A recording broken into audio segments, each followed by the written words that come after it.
کا مطالعہ کیا ہے، اور ہمارے استاد محترم حضرت مولانا محمد قاسم صاحب مظفر پوری رحمۃ اللہ علیہ، جن کے نام سے اور کام سے پورا علاقہ ہی واقف نہیں ہے بلکہ پورا ہندوستان واقف ہے، اور دنیا کے بعد ممالک بھی اس سے واقف ہیں، آپ حضرات بھی واقف ہیں۔ جب کسی بستی میں جاتے تھے تو عام طور پر دو طرح کا جائزہ لیتے تھے۔ پہلا جائزہ تو یہ لیتے تھے کہ یہاں علمی مراکز کیا کیا ہے، کتنے لوگ پڑھے لکھے ہیں، کتنے لوگ جاہل ہیں، کتنے گریجویٹ ہیں، کتنے ماسٹر ہیں، کتنے مولوی ہیں، کتنے حافظ ہیں، اور کون کہاں پڑھ رہے ہیں، اس کا جائزہ لیتے تھے۔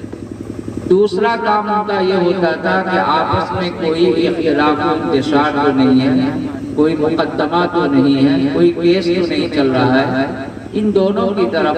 خاص طور پر توجہ دلاتے تھے۔ اس لیے میں بھی ان کی اتباع میں اور امت کی ضرورت کے تحت میں بھی اس بات کی کوشش کرتا ہوں کہ جہاں جاتا ہوں وہاں کے حالات سے میں واقف ہونا چاہتا ہوں۔ آپ حضرات کا امتحان، آپ کے جلسے کی کامیابی کا خلاصہ آپ حضرات کی فجر کی نماز میں حاضری لے کر کے ہوگی۔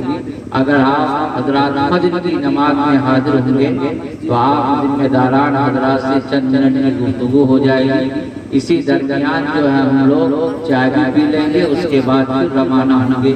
یہ آپ حضرات کی ذمہ داری ہے کہ فجر کی نماز میں مسجد میں آئیے، اور آنے کے بعد چند منٹ کی گفتگو آپس میں بیٹھ کر کے کر لیں، کیونکہ ہم لوگوں کے